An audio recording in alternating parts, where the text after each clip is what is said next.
Hello, everyone, and welcome to the next episode of Canadians with Disabilities and Their Allies. My name is Brent Frain. I'm the host for the show, also known as PWD Allies Podcast. You can check out your favorite podcast on your favorite app where you find it most suitable to check out. Definitely subscribe to the channel here. And if you're not watching live in the podcast, check out Neil Matheson on YouTube. And you'll find your favorite podcast where it's available to you. If you're not watching live, what are you doing with your lives? You're listening to the podcast. Yeah, check out our latest shows that are basically airing based on a weekly basis. There might be the odd time where maybe there's a week skipped, something comes up in life and things happen. But yeah, definitely check it out. Today, though, I have our ongoing roundtable. I call it a roundtable roundhouse, but that's number 7 today, Neil. Wow, it's the round. Yeah. This is where we have different ideas and we throw it on the table, and it's the roundhouse discussion of is it income inequality? Is it about and then we say things like, "I'll throw you on the table." No, you're first. Oh, no. It's a pink unicorn for you. There you go. You can't handle the truth. No, the truth is out there. It's out there. It just grasp it. And with that being said, today I have 2 of our participants on, and probably the rest will be joining us as they come on. First of all, I have Dan from Toronto, and I have Ellen from Ontario. I know Ellen had moved. I think it's whereabouts are you, Ellen? Kingston, Ontario. I'm about 90 minutes from Ottawa. Okay, so you're just you're not too far, an hour and a half away. Yeah, from the Parliament Hill. Yes. And so today we're going to continue our discussions where we left off. As usual, there's always lots of discussions on housing affordability, income inequality, you name it, accessibility, transit, tiny homes. We'll dive in a little bit about tiny homes. Maybe we'll throw in some photography too. Sure, why not? We'll throw a little bit of that in there. But because it's all intertwined with advocacy about people with disabilities. Getting that picture right, and but photography is so important because it captures the essence of that person in that moment of time. What were they doing? What were they going through in their life? And that picture is so important because it really represents who that person is and who's behind that person. I remember, Neil, when I used to do the Twitter space, like they say, well, who is Weatherman? Like who is Brent? And here I am, like who's behind that picture? So, having photography or doing this live, it gives people that personal touch of being able to interact on YouTube with that person. And today, people watching live today, send in your comments if you'd like to be our next guest. On a segment as a one-on-one guest, definitely reach out. I'd love to have you on. PWD advocacy is so important, and hearing different people's viewpoints on how they want to get to having a livable income. Now, I know there's so much discussion going on lately with the Canada Disability Benefit, the C-22, My God, it's just Mm. it's like dragging the horse to the trough and trying to make the horse to drink it. And now we're trying to get the derb out there, and federal minister basically turned down two petitions. There's a new petition that's out, she's circulating out, and I'm hoping that Joseph will be able to, when he comes on, he'll be able to dive into that one. There's a new petition that was signed by We're actually trying to get that person on the show. yes. And I was going to actually reach out today, and I have just kind of run out of time. But I'll reach out to Mike Maurice Mhm. in the next year, so see if he can come on with Jeffrey, and we'll make a go of it. We'll at least try to. Yeah. And tomorrow we have a great show too, especially for people that live in BC, like you and me, Brent. But we're going to Right. have the BC Greens on your podcast it's the first Wow. time since you switched formats. Wow, that's going to be Yeah. exciting. Having that personal interaction with some local MLAs Yeah. in BC here. That's going to be And- awesome. And I know we on your last show we were talking that about how Twitter used to be good. That there was that kind of immediate connection to people, and that was the good part of Twitter, right? Mhm.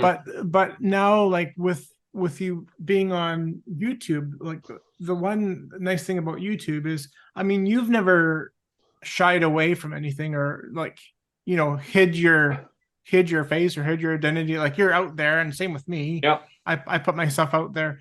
But the problem with Twitter nowadays is it's so easy to just hide your face, Mhm. but still attack. Like, I'm gonna just attack and do it anonymously. Because I'm too much of a coward to show my face. And so I'll just kind of hide behind my keyboard as a keyboard warrior. Yeah. And we're not doing that, and you've never done that. No. But especially with the YouTube format, you can't do it. What I mean, at least when we're live and on air, like No. there's Hide. nowhere to hide, right? You can't Hide, yeah. So we just say what we want to say, shoot from the hip, and there's no hiding behind keyboards. There's no like anonymous like handles, kind of thing, and misrepresenting who you are. Like, I am who I am, and you are who you are. Well, exactly, and that's the thing. I don't read from scripts. I just say it right from the heart of what I want to say, and I always say the keyword "wing it," and that's what we do on the show. I just if it's not just for me, as it's about the guests that I have on, I just say be comfortable, just be you, and I don't judge. I listen very carefully, and different key points that will come up, and some people may say, well, what are we going to be talking about? Well, yeah, it gives us an idea, and then we can just dive into it, and then we just kind of blend the conversation accordingly. And if there's other things that come up within the topic, or something that in interest that the guest would love to talk about too, and if there's time, we throw it in there. I think it's just making it natural. It's a natural feel, because there's so much conflict around the world right now, and having a place that people can come to advocate, to talk about what's going on in their life, or maybe what's going on in like around them, of a loved one that they know that has a disability, or they know somebody that the system is impacting their lives because of systemic decisions that are engraved in legislation from our governments. And I want to make it very clear to everyone listening on the podcast and also on the live stream. This, like, the podcasts here are not about inflaming governments. You know what I mean? Like, it's like attacking them personally. It's all about their policies. So it doesn't matter who's in government. It comes down to policy decisions that governments make, as either provincial or federally, on how it impacts people's lives. A person can be born with a disability. They can develop disabilities, like I've said many times, through Twitter Spaces when I used to have it on, or even on the YouTube podcast now. A person can develop multiple disabilities, hidden disabilities. There's so many different types of disabilities that people will have. Maybe they're not always diagnosed. They're hidden disabilities that doctors can't always diagnose for whatever reason.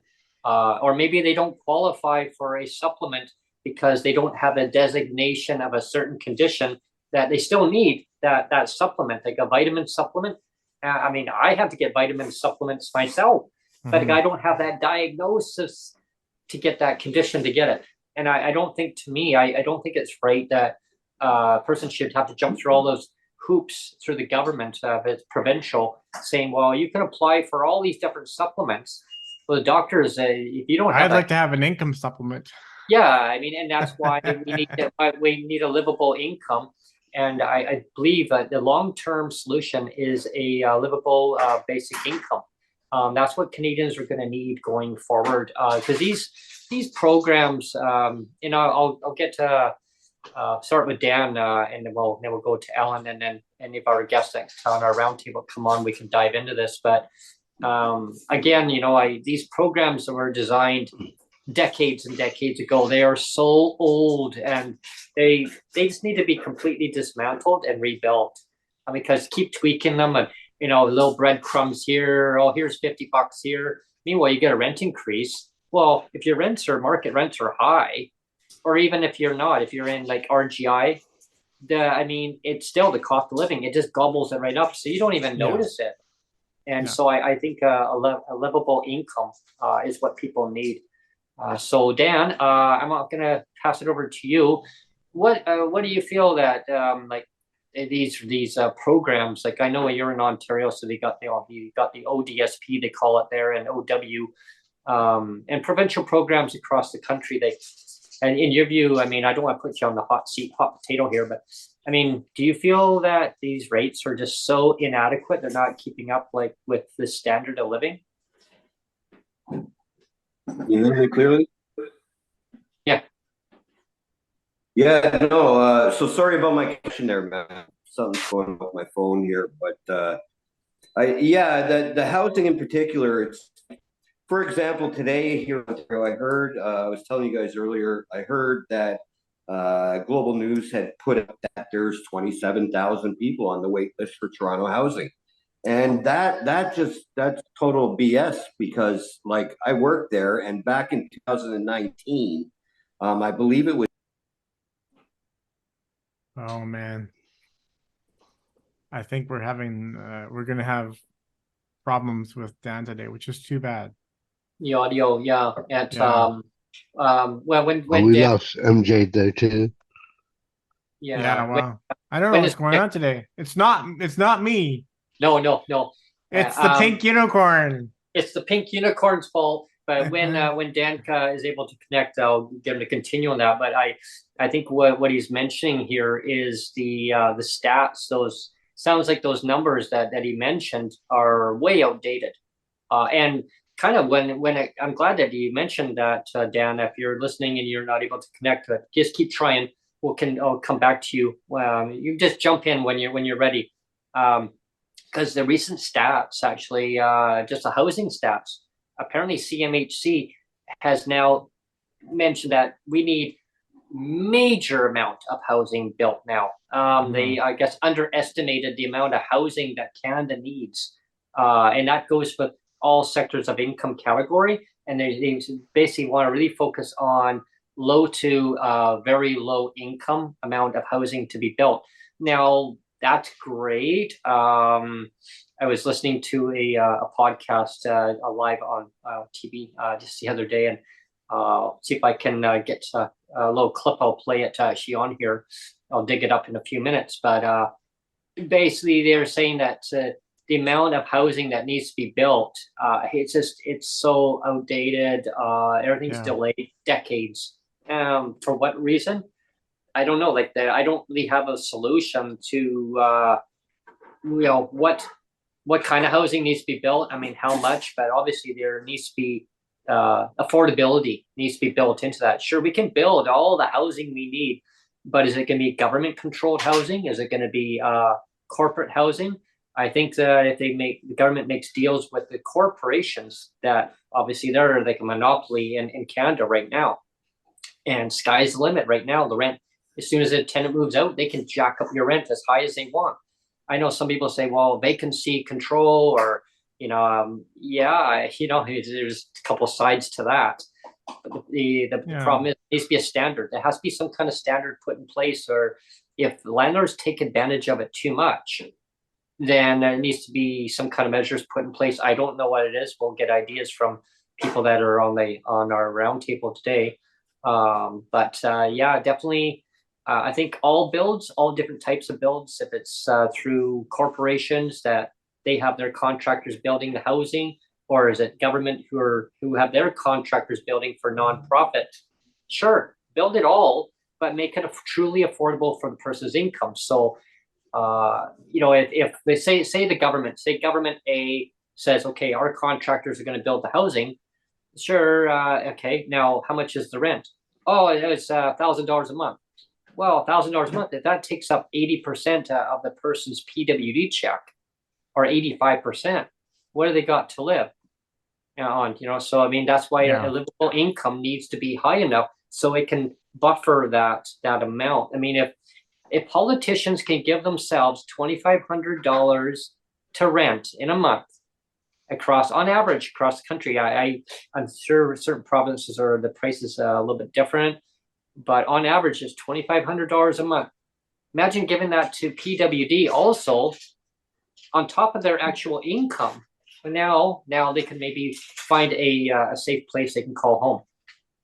And in my case, I mean, maybe there's some people that are going to be listening and saying, well, sorry, Neil, I don't feel sorry for you. But my situation is a bit different in that I do have a house. Like I have a mortgage, or, I basically have a credit line that's supporting the mortgage now.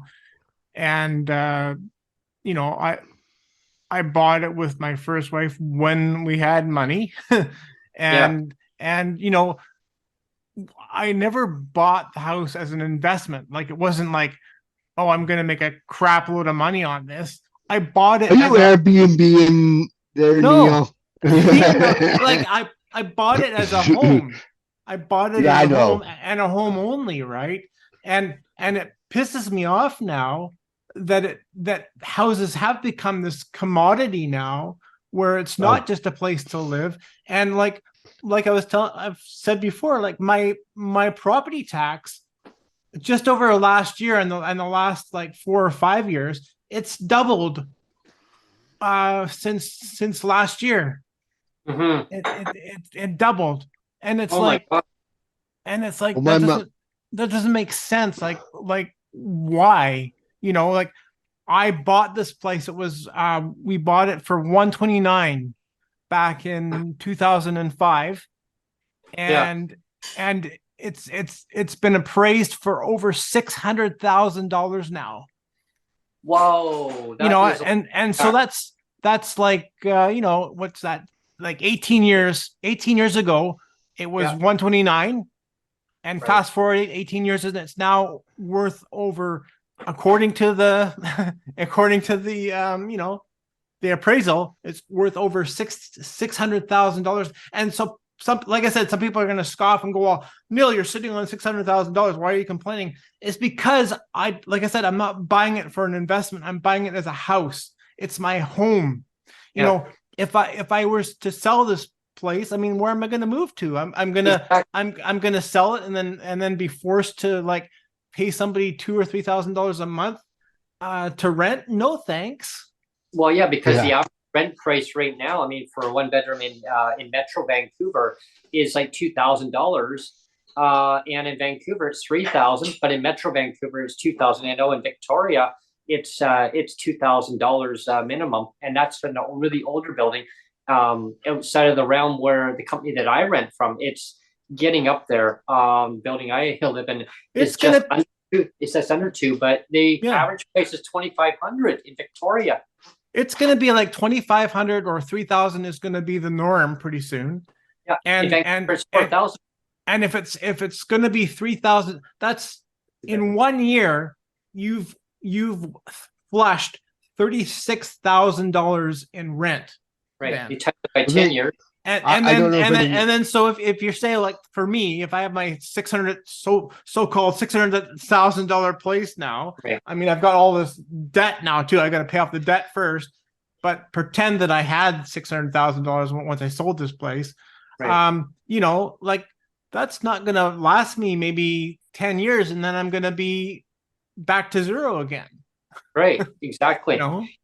There's a little clip I'm gonna play here on the podcast.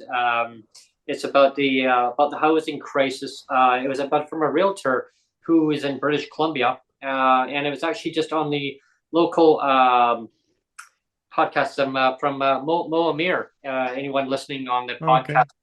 Yeah, Mo Amir. He's awesome, and so he had a local realtor on there, Steve Sareski. So I'm gonna play a little clip here, and. Yeah, just everybody hears. Yeah, there we go. As long as my audio works here. Hang on. Hey, what's going on here? Hang on. What is okay? Why is my audio not working? Oh man, it's I'll, the show of technical problems today. Oh yeah, there you are. Hang on.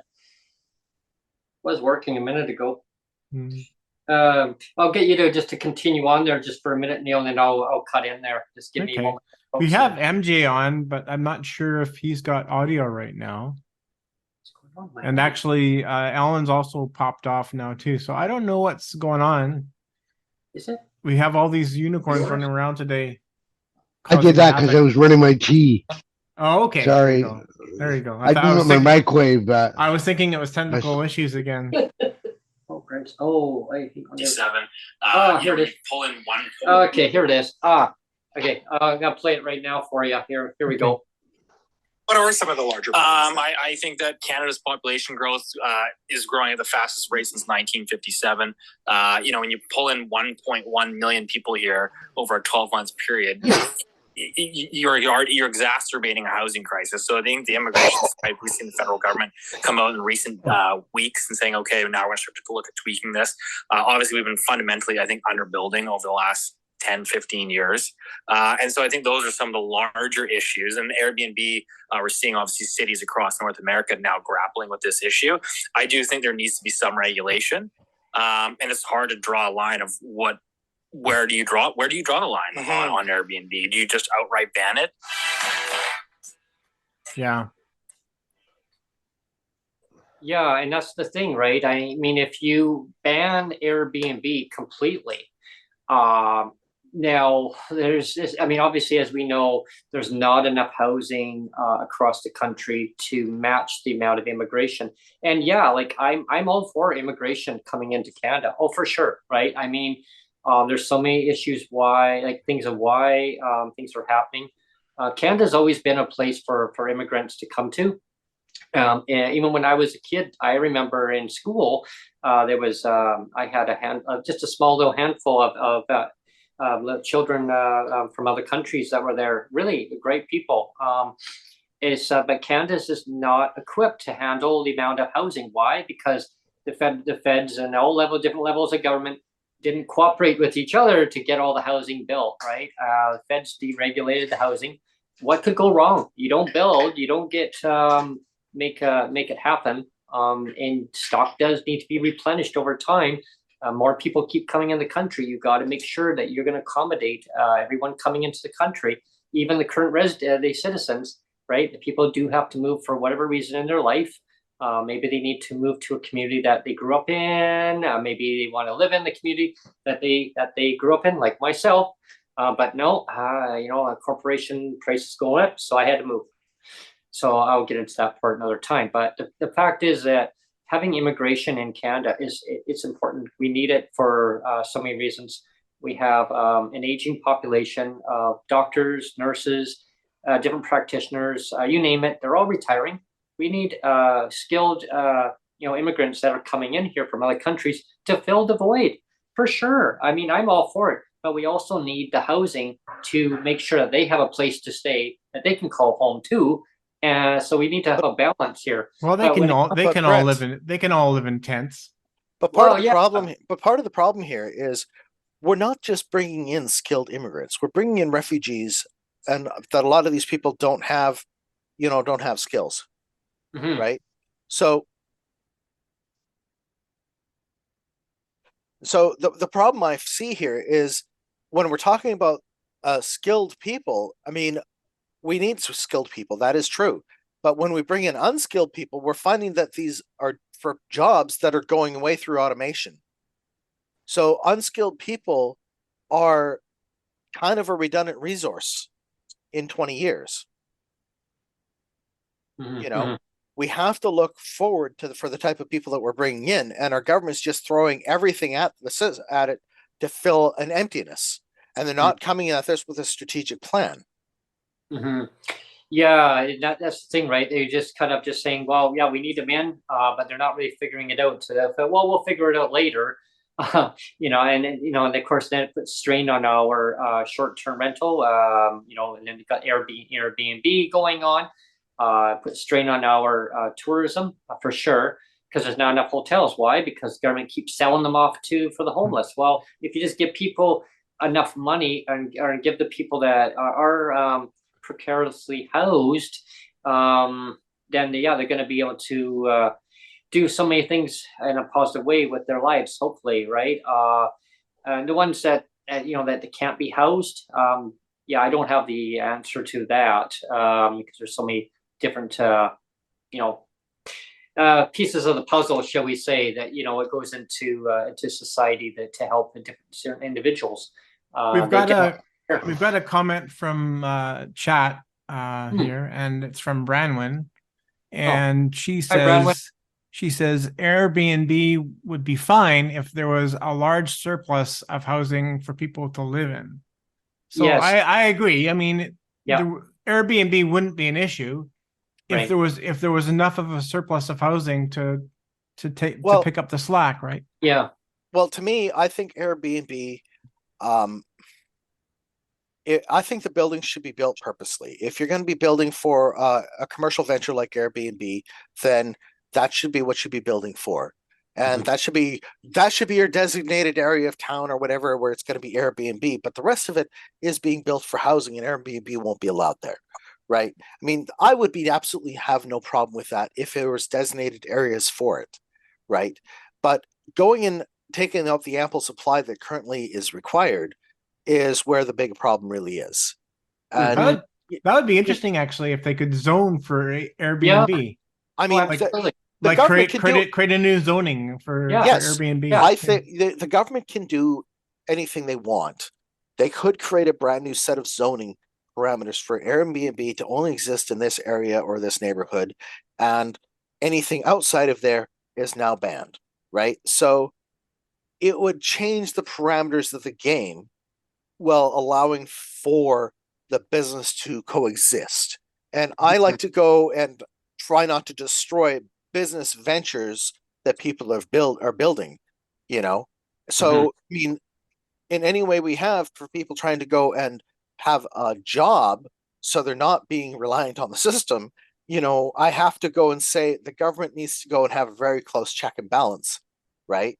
And we and this is where I come back to the idea of let's take a look at modularization of building apartment buildings, or however we change building. Instead of going and building each apartment inside in the floor, it just slides in. You pick it up with a crane and slide it in, and there you go. I mean, the apartment's there and it just connects and is hooked up, and bada bing, bada boom. I mean, there has to be a revolutionary way of solving these problems. And they could. They Right. could. There are containers that are sitting empty that could be snapped up, built on site, and literally put in place within a month. I mean, yeah, well, I'm talking like you could not using like containers like for shipping. Like you'd build a modularized building that you just put, kind of like an ATCO building, but specifically designed to be a home. You just slide it into the spot. You got your windows on the outside, and it'd be self-contained for the most part, self-heating. you build it with the next level technology that we currently have mentioned in the past, the power over Ethernet, which lowers your power requirements.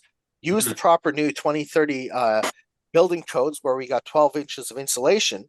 If we lower the amount of things that need 240 volts of power, we'll then lower the amount of worry from fire and things blowing up. So if we change how we build and design, we could solve these problems very quickly. But the problem is we don't have a government that's willing to say we need to make exemptions to the rules or have emergency set of rules for this situation. Right. And we are in a housing crisis, and technically the government could employ the Emergency Act, right? Technically the provinces could employ their Emergency Act and say, look, we need to get things done. They have the power to solve the problem, they just don't want to do it. Every province at a minimum, every province I think needs like 100,000 units. Oh, like, yeah. That's like baseline. I'm talking like bare minimum baseline. Every province in the country right now needs about 100,000 units. And that's just only addressing the need right now. That's not addressing the need like two or 3 years from now. I saw I don't know if it was on Twitter or if it was on TikTok or where it was, but I watched them do a 3D printed building in 3 days. Like, it was unbelievable. It was a time lapse, but they would show day 1, day 2, and it was just incredible watching. It's not one of those cement board ones, is it, Alan? Yeah, it's with a computer shoot that just literally is going from AutoCAD. It's literally, but I mean, it was more than one house. It was like a building, and it was just incredible to watch it go up. If I find it, I'll post it. Well, my town, where I'm at, we looked at 3D printed buildings, and then the cost benefit analysis showed that the costs were absolutely prohibitive because it's such a new technology at this point in time that it hasn't matured enough to become a viable solution that can be done on a mass scale, right?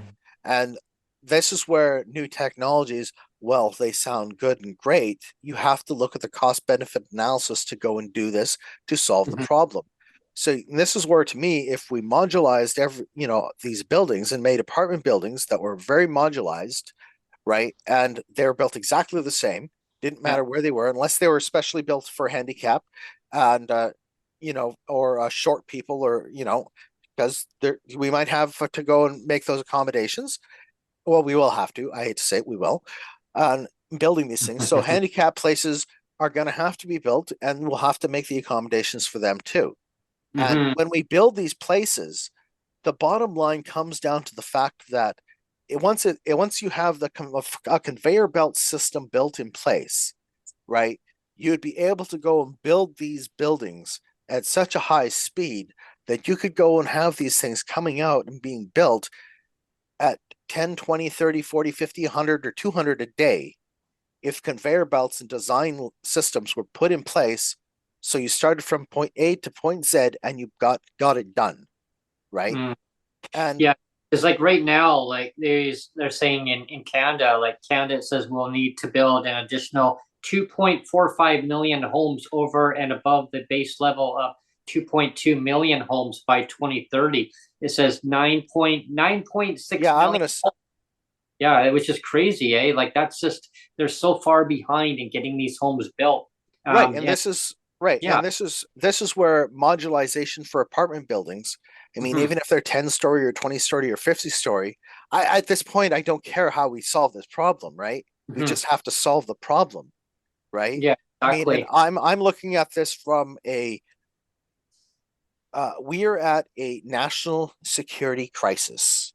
This is where it really is. It's become a national security interest to deal with this housing crisis. Because if we look at this from the truth, having unhoused people, having, death in the streets and all the rest of this stuff is a serious health crisis. So there's multiple levels to this crisis for housing.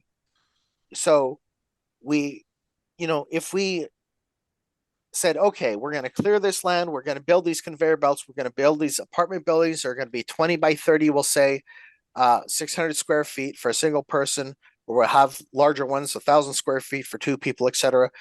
1,200 for 3 people. There you go. And Yeah. I they don't even slid have into 300. they slid into these buildings or into these pods, and all of a sudden we could build these places and get it done. Yeah. I think if we stop making excuses and Mhm. saying it's this person's jurisdiction or their person's jurisdiction, and say, no, you need to come here, you need to sit down, this is a crisis, we're going to get it done. We need Yeah, a work 13 together. we need a Yeah. 14 jurisdiction task force to get this dealt with at Yeah, every rather than province. pointing, Right? fingers, saying it's your jurisdiction, no, it's yours, and that's why nothing gets done. Right, exactly.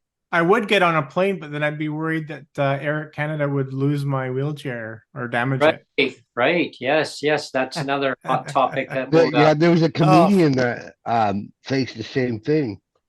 Mm. There was this apparently Air Canada didn't accommodate for 2 different people in wheelchairs, both from Canada, both disabled. It's they can do better than that. Oh, see, I think the tiny home movement too can be implemented into well, the 20 by, housing. right. Well, 20 by 30 is about 600 square feet. So that's I kind of don't even about have the size. that. I Right. don't even That's have twice the that. size. That's twice the size of a tiny home. yeah. Right. And I mean, what I'm looking at this from the point of view is that,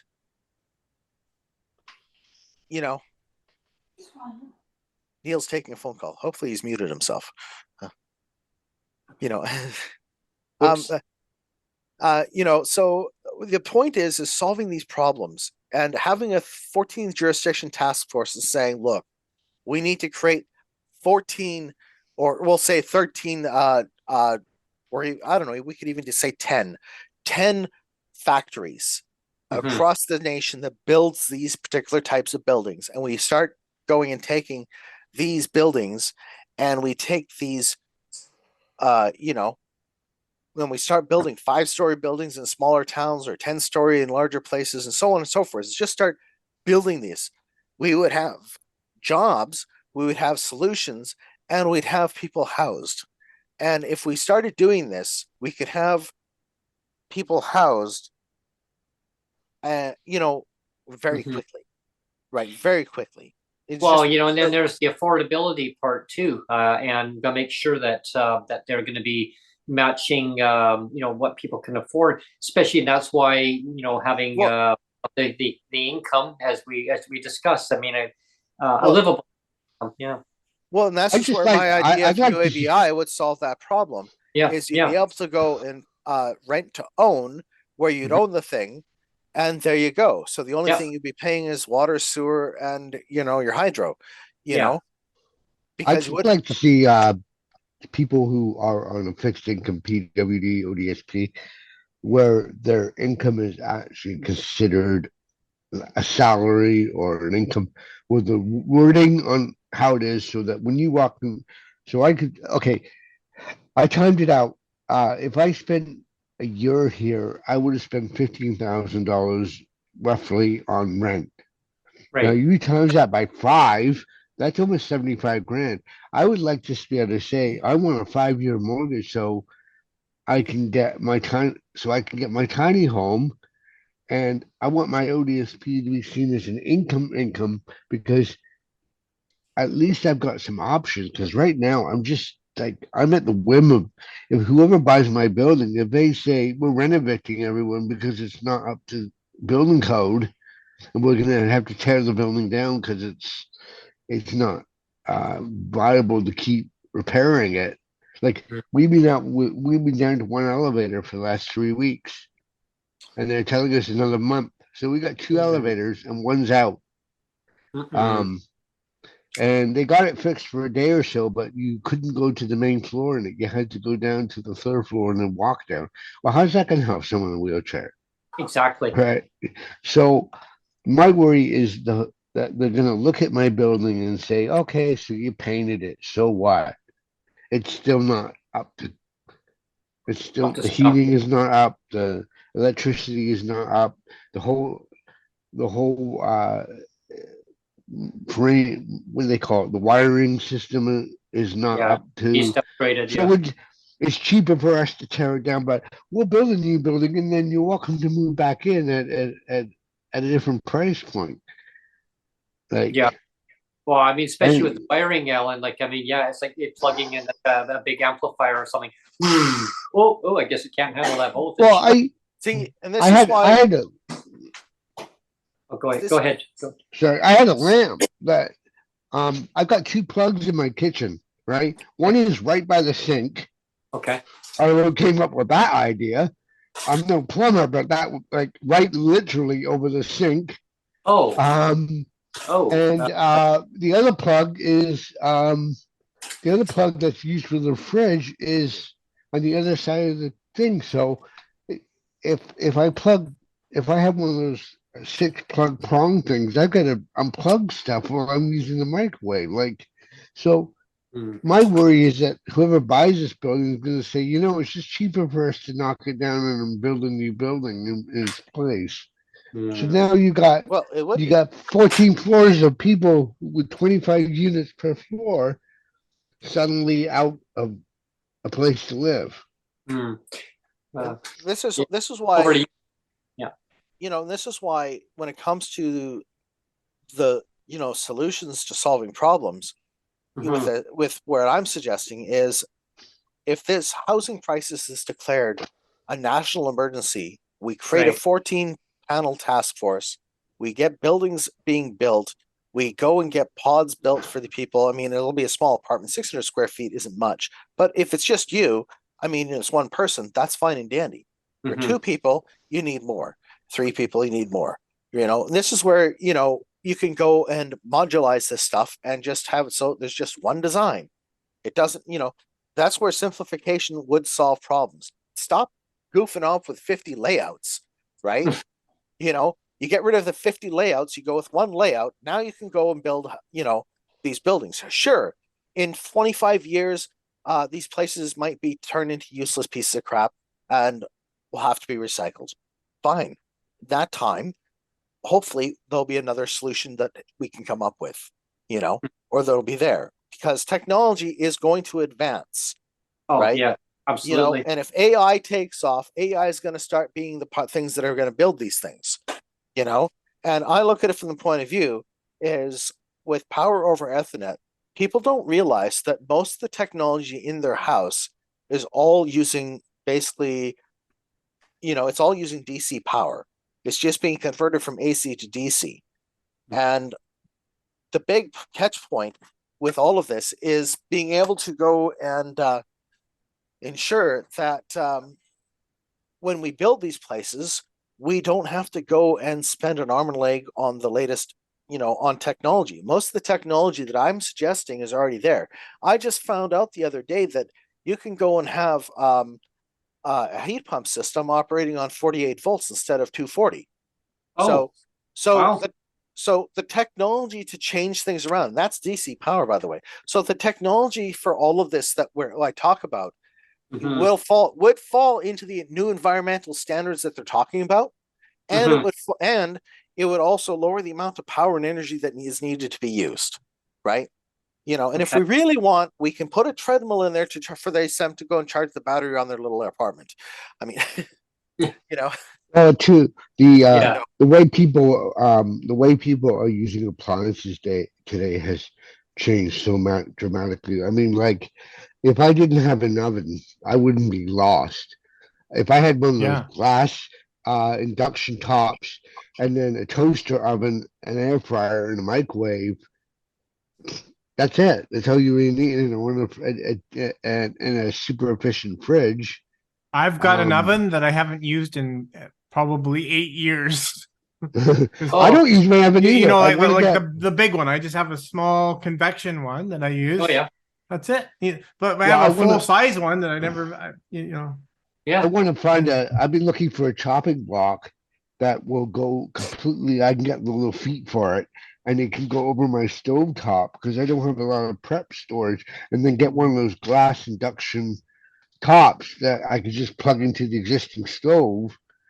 And Yeah. when I need to cook something, I just pull it out and put it on, because otherwise I use my air fryer or I use my Instapot. I was just Yeah. gonna say, Alan, how's your air fryer going? I mean, we Oh, have I did fish and chips the other day. The only thing I forgot was to buy a lemon. I was Tartar like, sauce dang it. too. I remembered, I was like, I was in the grocery store going, did I get tartar sauce? I'm pretty sure I did. And the one oops. thing I knew I didn't have and I didn't grab it was a Oh, lemon. You know, oh, I hate when I go to the store and I'm going to the store for one thing. Like it's like I have to get milk or something, and then I end up going and then I'm getting a whole bunch of other things, and I'll come back. It's like, oh crap, I forgot the milk. The only one thing I really need. Well, I mean that's just one example, right? But that Yeah. happens to me so much. Oh, it's happened. It's happened. To We me. have a comment from Branwyn again, and she Sure. says that she thinks in terms of income. She says a federal UBI with a disability top up amount makes the most sense. The welfare system is so oppressive and stigmatized. I also often feel on edge because they can pull your benefits at any time and decide you're magically not disabled anymore. magic. Yeah, like the Magic, pink like the pink unicorn, yeah. And Brenwyn, like a little bit of history regarding the BC disability. I mean, Neil could probably jump in here on this topic, but this goes back to governments that, based on policies, there used to be a pension. BC disability used to be a pension at one time. I'll pass it over to Neil for on that one. Well, I mean, the idea that it used to be a pension is that's acknowledging, and rightly so, that's acknowledging that, you know what, people living with disabilities, that's a serious thing. That's something that we should acknowledge as a barrier, and we're going to give it the respect it deserves and acknowledge it with the respect it deserves by giving it the protected income of a pension. And I mean that's why I always talk about this whole clawback issue of pensions now. I mean, when you claw back a pension, you're clawing back my survivor's pension, or clawing back somebody else's old age pension, or whatever it is.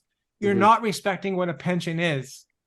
And the whole idea of why it used to be a pension is because the governments used to respect that disability was a significant lifelong, barrier thing. And it's like, how do you best respect it? Well, you best respect it by giving it the respect of, here's a protected income pension. And now they just pervert it and say, well, even pensions now, we're just going to pervert them all and turn them all into pink unicorns, and it doesn't matter anymore, but this is where I was getting at with the whole idea that someone's disability benefit, whether it's ODSP, PWD, whatever it may be, is considered an actual taxable income, where a group of people who are on a disability could go to a bank and say, I have this much, I have this much, I have this much. And there's a house just outside town, and we'd like to buy it because it's got 6 rooms. That means 6 of us are not, we can afford it, and and then share the kitchen and whatever. Or one person can say, I'm going to be on this PWD or this disability thing for the next 20 years of my life. I know I can pay a mortgage off on that tiny home or whatever. Give me that option, because I can't. And then even if I'm working part-time, the banks wouldn't even look at me, even if I had a 900 point credit rating, which I certainly don't. Right. And it shouldn't really be based on basically people have to jump through all these hoops, right, in order to basically get what they need. I mean, just give them what they need. Give them a basic it's policy. It's policy with, like, if the minister said, oh well, we're not going to raise your income amount more than $100 a year, but we are going to give you the ability by changing policies so that the amount you are getting can actually be used as a mortgage towards something, a condo or an apartment building or a tiny home or whatever it is. Right. Yeah. And give that person with that fixed income some maneuverability, because they're at risk of ending up on the street, which we all know is going to end up costing the government 3 times what they're actually giving the person to begin with. Well, you always say, Brent, and I mean it doesn't get actually said enough, but you say it quite a bit, but even so, it doesn't get said enough.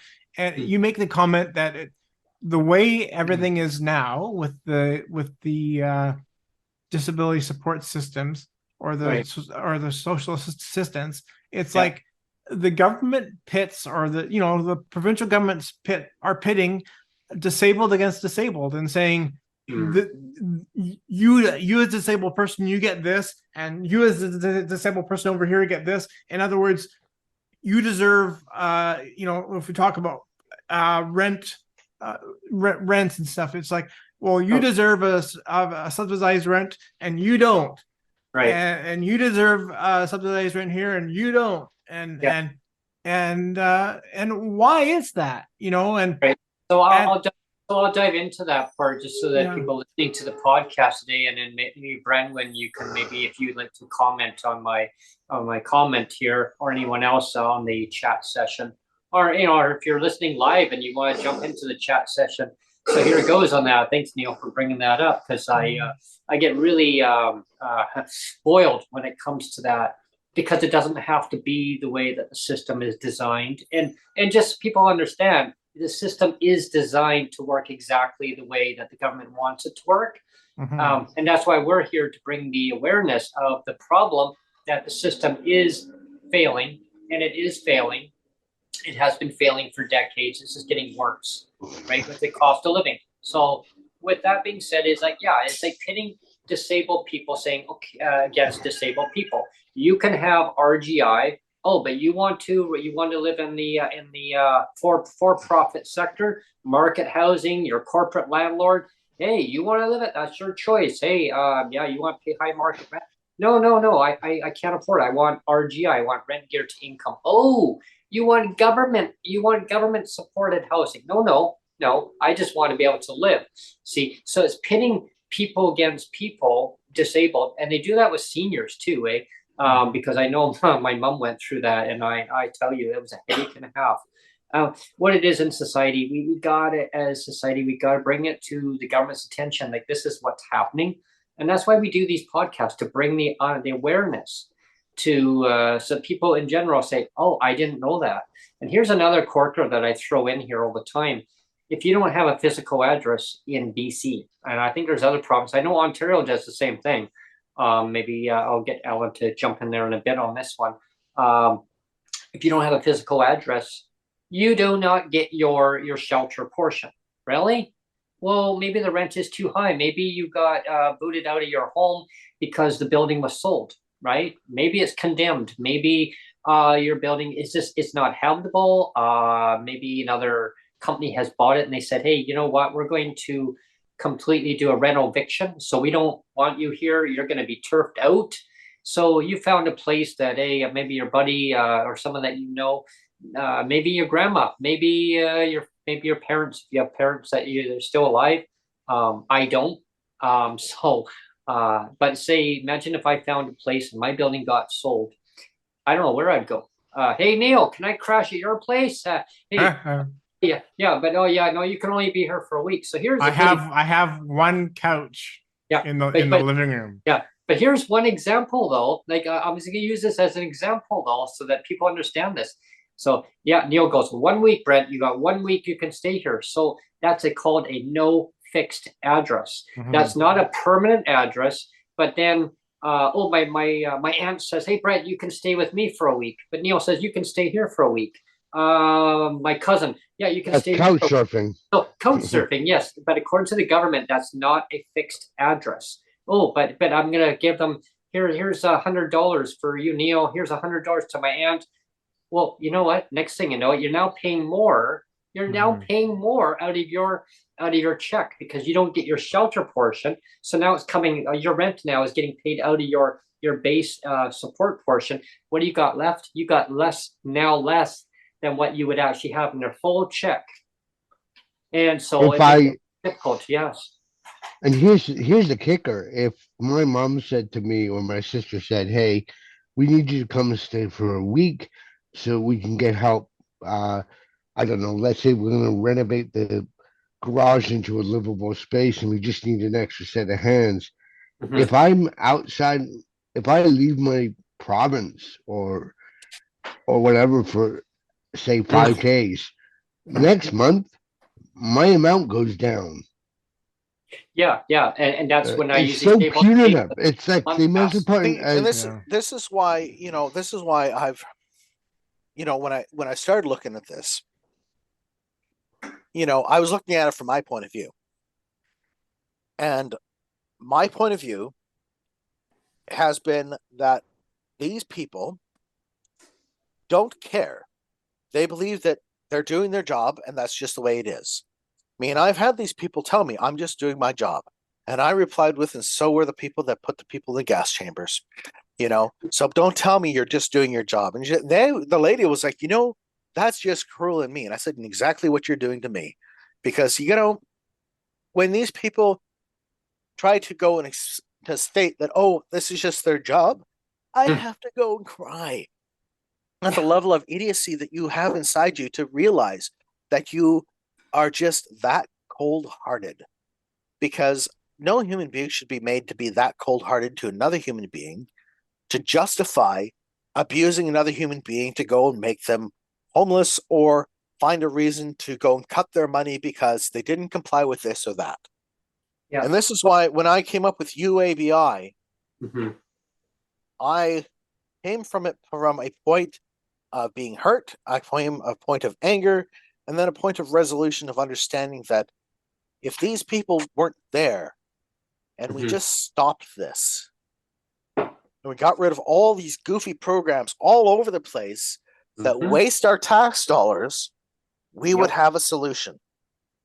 Well, kind of getting into about the programs. It's I remember a place that I was renting at, and I had to go to the government and say, well, this is my address I'm going to be living at, and they have a form you got to fill out, and then they have to now verify that you're going to be living at that address. Oh, God forbid, right? So I get a phone call saying, hi. Why are you're going to be living here. Why are you paying this much market rent? You do realize you're going to put yourself into harm's way. You're going to be paying more, and then you're going to be asking us for a crisis supplement because you're not going to be able to make it by.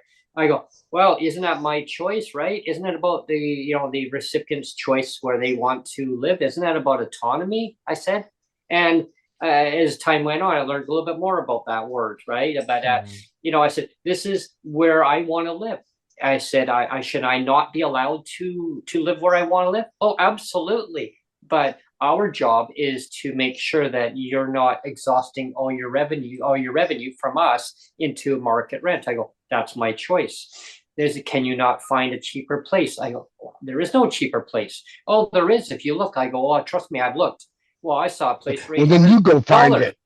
Yeah, but here's the thing. Well, there's a place for 850. I go, you cannot find anywhere in BC or anywhere in Canada for $850. If you You do, can't even afford a room oh for my a room. gosh.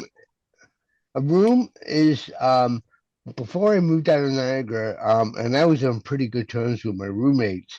I was paying $1,000 for room and food and everything included in one. I was Right. still paying $1,000, Yeah. and I started off at 725 with them, and as the cost of living went up for them, obviously my rent had to go up. But like to rent a room, like my son looked around, um, just so he wasn't living with his mom anymore, and 795 was the cheapest he could find for a basement room. Wow. Yeah, there was a place that I came across because the government had said, oh, it's well, I saw it on Craigslist. I said, did you? I said, I saw. I pulled the out. I go, yeah. I said, I saw it too. And you know what place that is? It's a place that actually it's a tear down, and actually squatters are using it right now currently to live at. They said, yeah, but isn't it, that's still a place that you could go, you could call home. I go, really? There's no electricity in it. It's all shut down. It's all boarded up. There's boards all around it. But according to them, that's still a place you could go to. I go, I'm sorry, I will not subject myself to that. I would rather live on the street, I said, rather than go and live there. Geez, Yeah. like, and speaking with that, like, it's sad because recently, I know I said on the podcast, there was some people that Sonia and I got to know for the last year and a half, actually almost 2 years, actually 2 years now, actually, yeah, going on almost.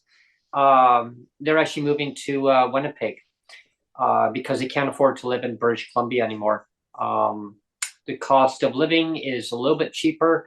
Housing is definitely cheaper. Yes, they're going to get less on their check per month because, I mean, it matches well, I shouldn't say matches the cost of living, no, but it's a little bit cheaper and for health reasons. But again, they shouldn't have to move, right? They should not have to move. That tells me it's a systemic issue that they got to now move out of province because they can't afford to live in BC.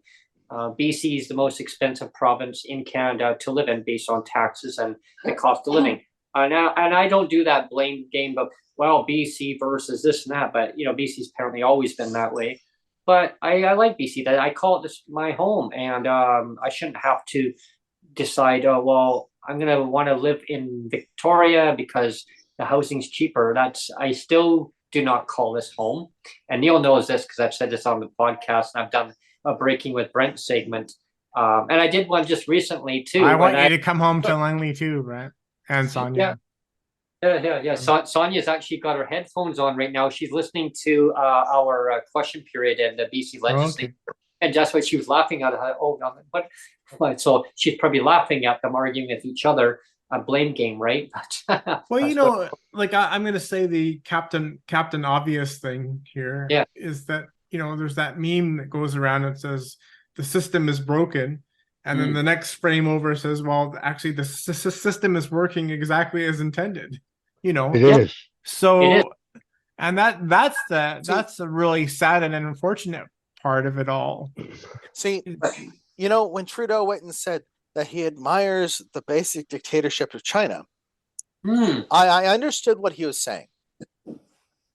But when I heard him say it, it really gave me pause because I don't think he's the right kind of person to truly understand how to truly be a benevolent individual. No. Right. Yeah. Right. And that's, and in a dictatorship, you need a benevolent leader that would be there to go and solve problems. But that never, ever happens. Eventually, power goes to people's heads. And that's the most dangerous thing that currently happens when we allow these people to rule over us, to where they're making these life and death decisions about, oh, we're going to go and give you just a little bit of raise at the beginning of COVID, and then we're going to cut it in half, and then we're going to take it away, and then we're going to allow you to go and get a little bit of money from the federal government, and then we're going to go and give you a little bit of a raise, right? It's called the here you go. Here you can have. Oh, you can't have that. You can take it away. And that's the part that really irritates me with this government is, and all these governments is, they're very inconsistent in giving a crap about the people that elected them. They only give a crap about themselves. And I really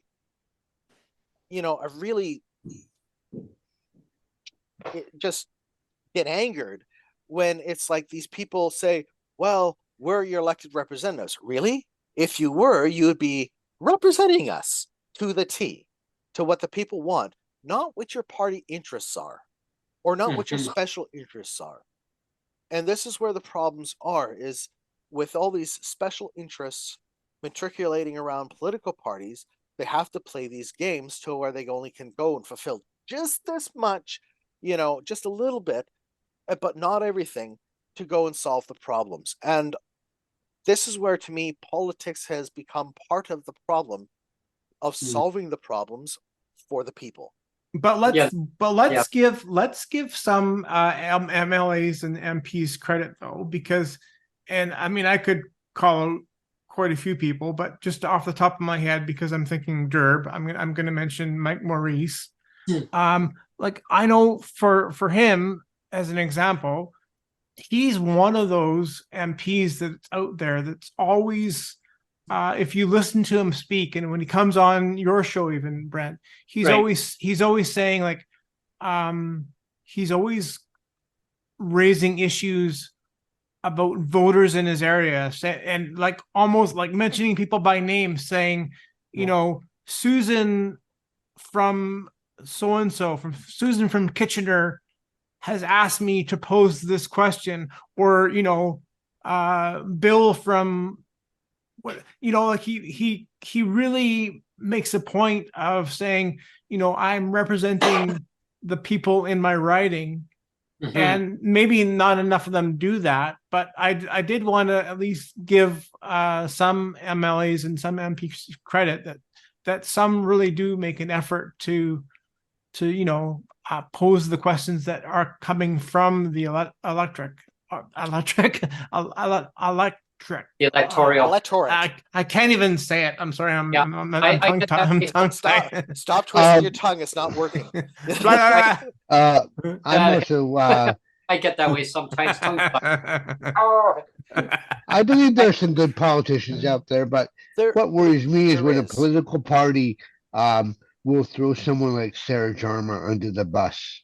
Right. And Right. then and it doesn't matter who it is, but I almost feel like the NDP took her on. I mean, not because she didn't earn it, she did, but to almost like say, look what we do, we're inclusive, and then as soon as they don't agree with anything that that person is standing up for, they'll throw them under the bus and This, back to the status quo.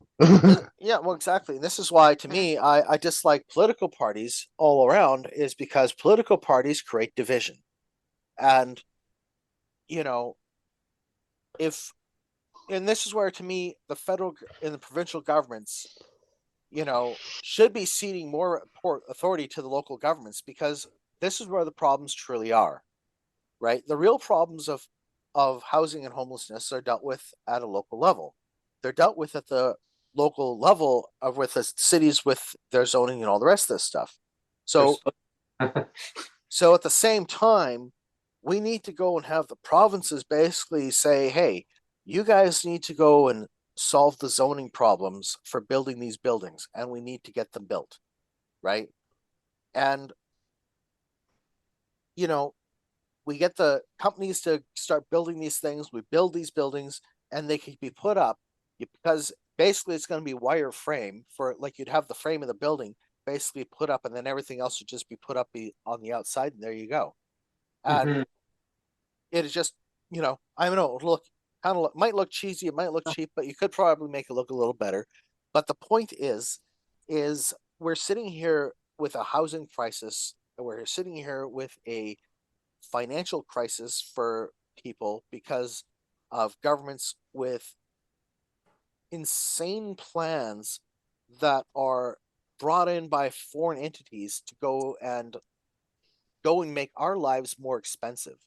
Like the carbon tax in of itself in BC has raised the cost of living for everybody, especially the people that are poor, disabled, elderly, you know, working a minimum wage job or working a full-time job that pays but has kids and is still living on the edge of freaking bankruptcy because of these insane ideas that our government puts in. This tax alone is a cumulative tax that people don't realize that affects the costs of housing, the costs of natural gas, the costs of gasoline, and most of all, not less, the cost of your sundry items and your living and your food at the grocery store. And those are the ones that get hit the hardest. Remember when things weren't taxed at the grocery store, Brett? I remember that, MG. I'm glad that you brought that up. Those were the good old days. Yeah, I mean, I remember getting to a debate with someone that I know years ago, and say, "Oh, well, you don't drive." Yeah, I go, "Well, no, I can't drive, but if I did drive, yeah, it would definitely affect me." But they're like, "Well, no, you don't drive, so it doesn't affect you." The gas pump. I go, "No, it does because it's a trickle down effect all the way through every industry." And so yeah, you're right on that, MJ. It has a detrimental effect. The taxes, all the taxes, there's like embedded tax. You got your GST embedded tax at the pump, and then on top of the price at the pump, a tax upon tax.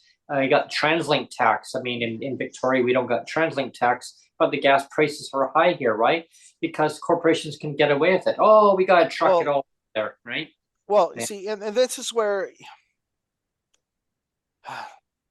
Yeah. try to remain calm. Try to remain calm. It's okay. It's all good. Just wait, it just MJ. it's Don't worry just this about it. this Fine. type of stuff just it irritates me to no end that our Yeah, government could be solving these problems. They could be saying, okay, we do need to go and deal with the climate issues, but we can do with laws, rules, and regulations around it, and saying, okay, we need to have these types of cars because in our country, our province, right, hybrid vehicles make more sense without a battery versus versus an electric vehicle, because up in Fort St. John or Fort Nelson, where it gets nice and cold to -30, a battery powered car makes no logical sense. It won't work up there. Yeah. Right. So we have a government that's making bad policy, right? To me, okay, I would say fine. If you want to have hybrid and electric cars in 604, fine and dandy. That Right. makes perfect sense. Yeah. But the rest of the province, allow them to at least have another option. But the way the government's going with a black and white policy makes no logical sense. Yeah, unless they're going to start putting blankets or something over top of the vehicles and drive around. Oh, yeah, you can't see what you're doing. I mean, I'm just looking at in the background, they got question period on there, Neil. They got Sonia Firstnell standing up there right now. Well, there you go. Yeah, I know. We're gonna see her tomorrow. And I just saw her pointing her finger, going like this. I'm thinking, oh, like, oh. Well, see, Brent says you should do this. No. And to me, I mean, I'm not, I don't, when it comes to policies and ideas to solve problems, it drives me nuts that, people want to pigeonhole you and say, oh, you're an NDP or you're a socialist, you're this or that. And it's like, no, I'm a humanist. I want to do what's best for humanity. Right. Yeah. And the best thing is to give people the opportunity and the chance to go and find out what's best for them. Right. Mm-hmm. So you give them the money, you say, okay, you want to go and go back to school. Here's some money, $4,000. You've got some money to live on. You can pay for some courses and go at your own pace. Or you want to go and get your, class 1, you can use the money to go and pay for going to school. If you want to go and do whatever, instead of having to go and run people through rigmarole and nonsense to prove why they need it. Yeah. Yeah. It's like, you got to go to Work BC. Like, I'm dealing with it. It's like Work BC. Then they run you through a rigmarole for 6 to 8 weeks or more. A bunch of more nonsense of this, that, and everything else. Yeah. That wastes our time. And they're funded by federal and provincial tax dollars. And I got to be honest, I'm starting to not find value with these types of programs that don't actually, then, in the end, then they're going to go and say, oh, well, we can apply for funding. And then I got to apply for funding for something. And I'm sitting here going, oh, that to me shows the levels of wastes of dollars that we currently have within our system. Or better yet, well, to have the program where they'll get you a minimum wage job where the government then goes and pays 50% of the wage so you can work at some 2-bit job, but only for 3 months they'll pay the 50%. After that, you'll be out of a job. However, it's not enough hours for unemployment insurance, is it? Right? Exactly. Do you qualify for EI? Can you go and prove the reason why that you need to right? That you so qualify? This is it's like, Brent. So you understand my anger and frustration.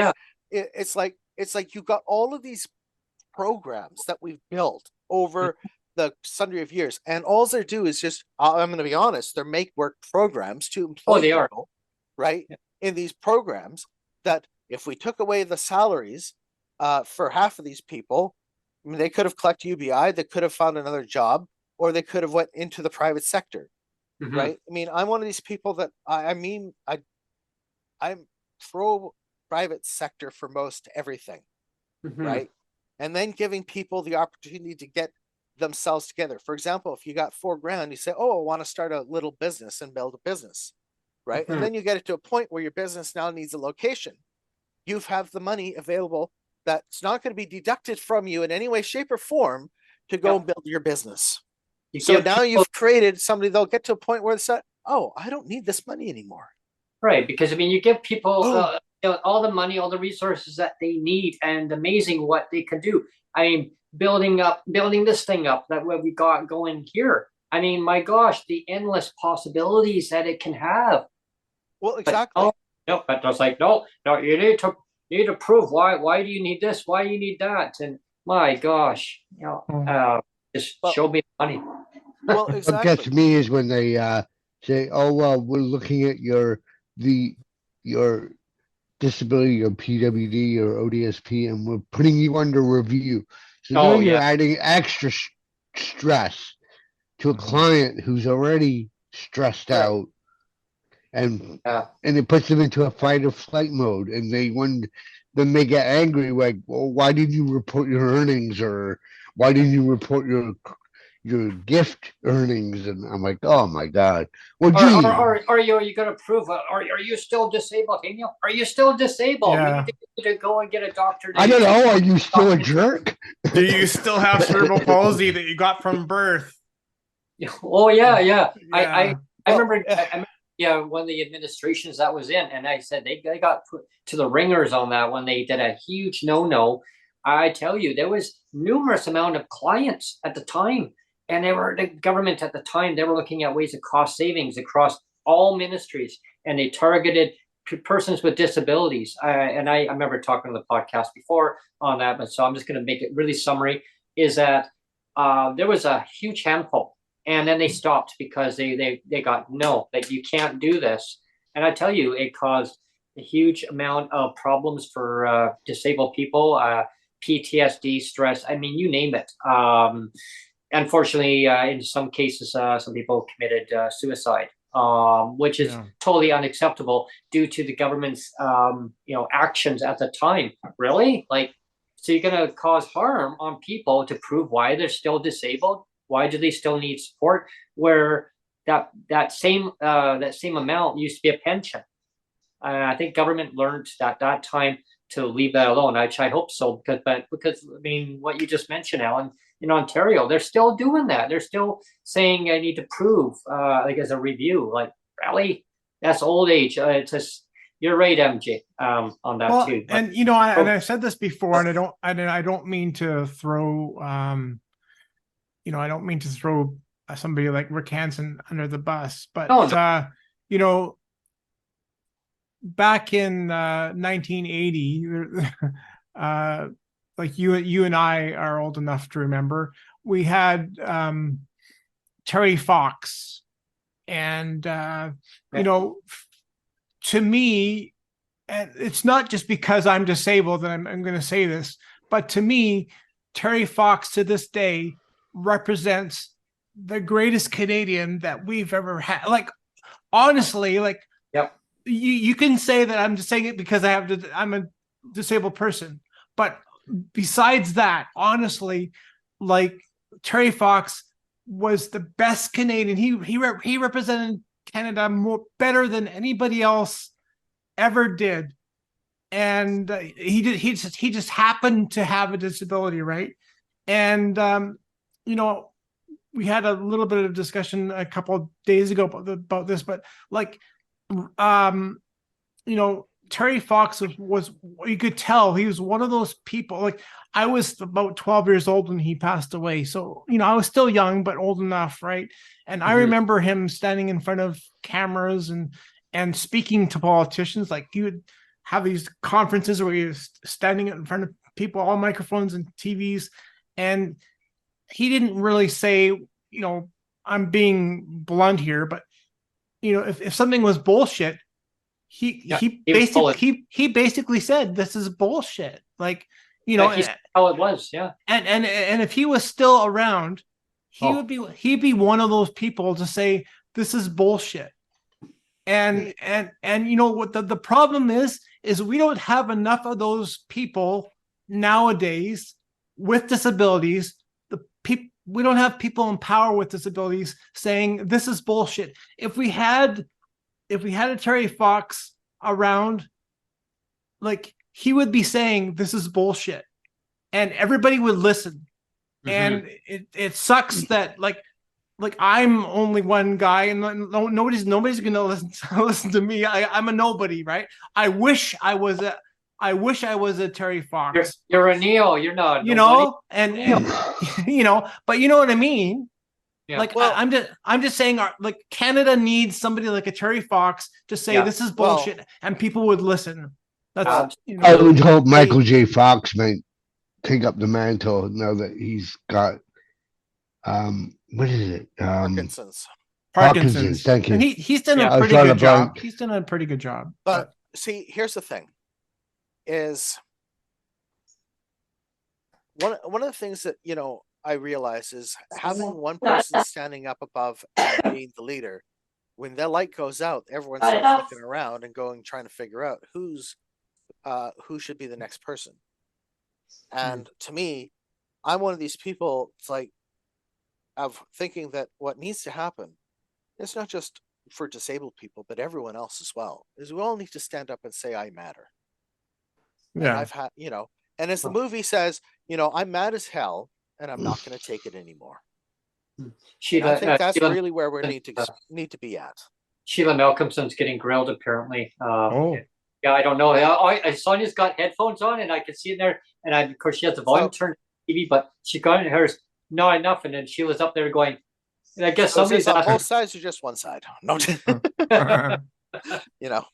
because I've seen, sometimes in the legislature they actually get down to brass tacks, but a lot of the times it's just fluffery. I mean, the House of Commons question period is nothing but pandering and fluffery. I mean, there's nothing real about it. But we talk about lived experience all the time, and we talk about getting invited to the table, right? Having a seat at the table. Those are Right. words we hear all the time, like lived experience and having a seat at the table to make a difference, right? And I guess my point with Terry Fox was that we don't really have enough people like that anymore. That's true. That are going to get a seat at the table and be really vocal about the lived experience and be able to say in an eloquent way, this is bullshit. Like the next person that we have kind of like that is Rick Hansen, but he doesn't throw his hat into the political ring. But I know that if Terry Fox, like, I know for a fact, like, without a shadow of a doubt, if Terry Fox is still around, he would be stirring up shit like there's no I know, like, I could, like, even at 12 years old, like, I knew this is a guy that's plugged into the Canadian spirit, and he's going to stir up shit, and he's going to change the world. he was a go-getter. He was a real go-getter. See, And that's see, and I'm going and looking at the options of what we have here. I'm tired. I'm sorry about that. Sorry about that. Oh, wow. Okay. I don't know Whatever what's it is. going on, but yeah. Why did she do this? Anyways, Oh, man. Hey, sorry about that. So I mean, I look at this. I mean, I'm looking at all the options of where we go with trying to get people's attention to these issues. And I mean, does it take going and starting a political party, another nonprofit organization that seems to go nowhere? I mean, where do we go? Because it seems like when we look for solutions, Yeah, right. You are. it feels like we're talking into the ether, right? And nothing is being answered. And that's the real issue that we're facing when it comes to solving these problems with disability and with housing and all the rest of the stuff, is the government says, we're listening, but they've got their earplugs in. Yeah, Right? and that's and that's kind of exactly, I guess, people listening in the to podcast, they probably hear Sonia what just screaming at the legislature is because the minister who's in charge of persons with disabilities, the honorable minister, I don't know what the question was because I'm doing my podcast, but she got very upset, and that, again, that's kind of what we're talking about now. Like, the systems are designed the way that they're designed. If you give people the dignity, the respect, the autonomy to make decisions for themselves, and you give them the adequate income that they can make these decisions for themselves, so many things can change in a positive way for people's lives. They can maybe get a self-based business going. They can go to school. They can move to a new place they can call their home without having to sacrifice and prove the reasons why they need to do these things. Again, it used to be pensions, and now, and magic unicorn, pink unicorn, poof, take it away. Yeah, I mean, that goes to prove that the systems are, poof. They're broken. They are broken. Yeah. And On purpose. They're broken on purpose. exactly. Yeah. And yeah. I mean, a lot of people, when I look at history, and I'm a big history buff. I love history. I love history. And it's like, I sit here and I tell people, you have to pay attention to even the most psychopathic people that get elected. Right. And the scariest part is when you have people, because people have been lied to for so long, that the moment somebody goes and says, I'm going to go and do this, and then they actually do it, is when the entire system will actually change. Yeah. Because that's when people go, oh, he's actually going to solve this problem. Yes, he is. To me, I've been looking at how to go and get a party elected from nothing, right? And how to go and come up with ideas. How do you promise something to solve problems? How do you make people's lives easier? Yeah. And in the beginning, you're going to have to definitely do universally available basic income. No, you're not. Because you're going to be getting rid of tons of government workers. Because, 1.5 to 2 million government workers that'll eventually go away over time is how things are really going to go and change. I mean, unfortunately, we are in a conundrum of a situation of where we have government workers, then we have contract workers that are paid by the government, who are then going and actually just going and doing nothing, like these Work BC programs that run you around in circles, that waste our tax dollars, that do nothing. So my thing is, give the money directly to the people and allow them to make the decisions best for them, and you'd be surprised at what they would do. Because absolutely, that's and people would be willing to learn how to make a resume themselves, or there'd be private industry out there that would help them, or people that would do it, because people would turn anything into a business to make a few dollars. I'm saying, give people the ability to be innovative of their own accord and get out of their way. Yeah, exactly. And that comes down to autonomy, letting the person make those decisions that are best for them, not what government says they feel is best for the person.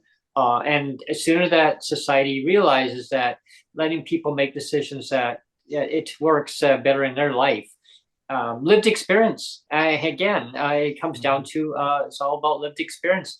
The person, live the person's life, live the person with a disability, live their life or come and live in their income for, I say, 1 year. Some people would say 1 month, right? Give them 1 year. Give them no access to any lines of credit for the government officials, no credit, no nothing. I tell you, things would change so rapidly. And you know what it is? I mean, it's the I think it's probably their top brass that probably tell the government, no, this is how it's going to work. Well, if that's the case, we need to have them come onto the podcast. All these CEOs, all of them, sit down. Let's have a roundtable discussion. Well, I don't begrudge the pensions that MLAs or MPs or or premiers or anybody gets. Like, I don't begrudge that. Okay. Oh, But, yeah, the fact is, I mean, if premiers and MLAs and MPs deserve pensions, like, why doesn't somebody like me deserve a pension or a livable wage? Like, let's just take the pension out of it. But like, that's why I've been fighting the whole clawback thing, because they invalidate pensions, which are supposed to be protected. But the bigger question is, like, let's get a livable amount, and let's stop the insanity of legislated poverty. Mhm. So Got in there today. if all these politicians are allowed to have things like What? pensions be valid things, like, Oh, why can't you and I and everybody else have pensions too? I mean, why the stupid pink unicorn logic of, well, now this pension is totally invalid now, and it's like, well, why? Well, it's because we said so. It's because of our own stupid rules, and you just have to like it. Sorry. And that comes to the kind of like the oral question period that's going on in BC legislature this afternoon. Sonia was just saying to me off air. Well, I mean, I'm on air, but she was just saying to me, "I'm glad that I'm not there right now because they got the finance minister up right now, and she's giving explanations of something probably to do with the disability rates. I'm guessing that's what I'm kind of gathering. And again, it's defending why the system is the way it is. I guess, like." Again, we just give people a livable income, and I tell you, people happy. It will actually improve their mental health, their well-being, less strain on the healthcare system. My gosh, like the endless opportunities that can happen. Brent, the bigger problem, Brent, is we've had our government sign up to these Agenda 21 and these Agenda 30 programs and these sustainable development programs. They've signed up to all of these programs, and they never asked us for our permission, right? They just did it. And now they're subjecting us to it, right? Which is costing even more money in the cost of running our governments and the cost of providing programs and these stupid ESG scores and all the rest of this goofy nonsense that's being created by people and private organizations that we shouldn't be subject to, right? Yeah. It's almost like they have. It's almost like MJ. It's almost like they have like they signed like a contract with these organizations. Now they got to fulfill their and now we're going to be subjected to the tyranny of this nonsense. Yeah, and this is where the bigger picture of like I said, giving people that ability to make their own decisions would be requiring our governments to get out from under this stuff that they signed, so they can get back to going and being involved in their own national interests. Well, that's the part where I like what Ellen, like, you made a good point a little bit earlier there, where like if you left the province for 5 days, and that it kind of gets to the issue where I bring up the topic a lot. I talk about this a lot, and I always joke around. Neil, like I say, well, can I have that month pass? Can I please go to the washroom? I remember getting this grilled when I was in school. That's why I always bring this back, because it's so silly. And I remember, and the teacher would get so mad. And then when I was in college, I had the same thing. Like, it was always stuck saying, like, and I always wanted to be respectful, right? I'd say, well, can I, put your hand up? Yes. May I please go to the restroom?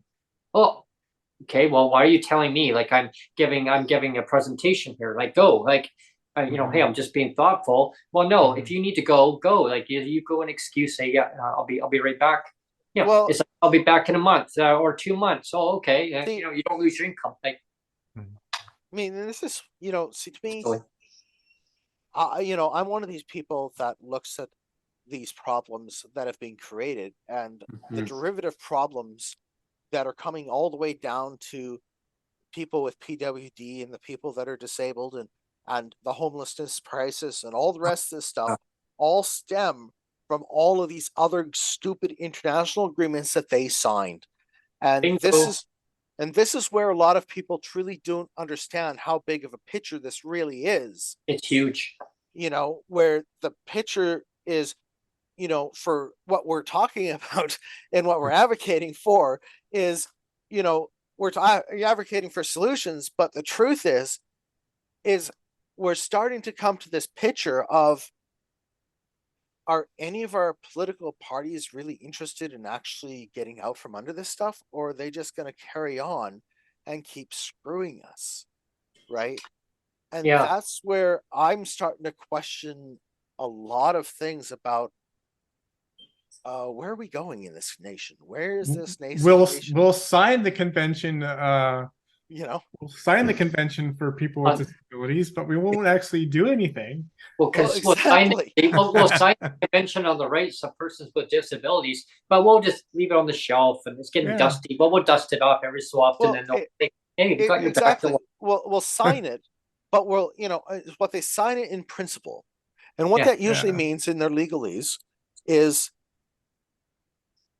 we like what it has to say. However, we don't want it legally binding.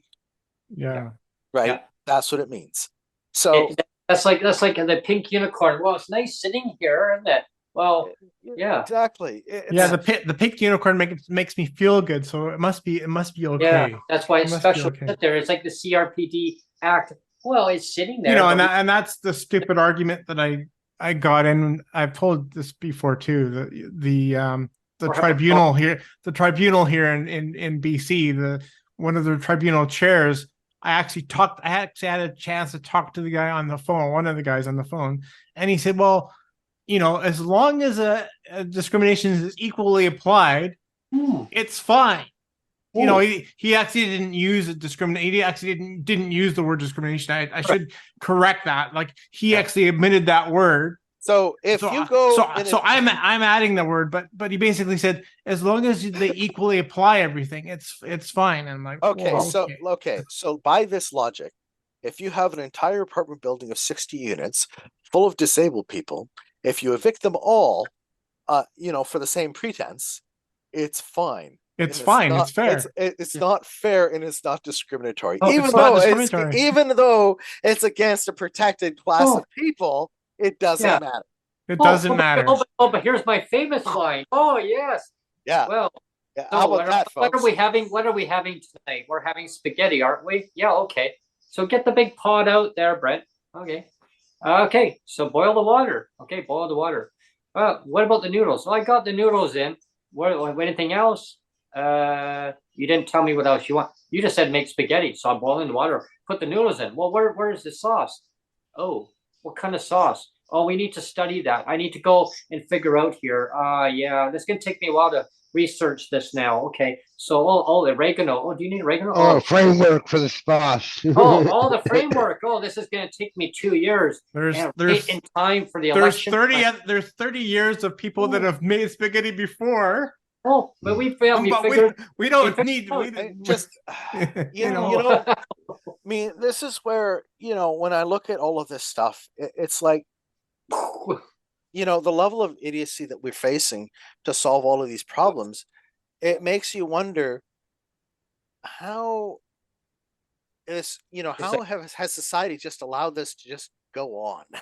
And then the spaghetti goes, oh, now I got to clean it all up. I mean, have you ever microwaved an egg?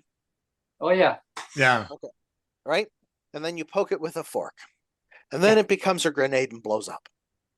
Right? I'm not kidding. Or how about put a potato there? Because my dad did this. And you'd be surprised at how far an egg explodes. It's about 10, 15, 20 feet. And it's quite interesting.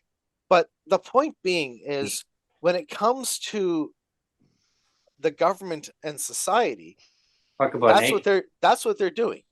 They're microwaving the egg, and they're going to sit here and decide to poke it.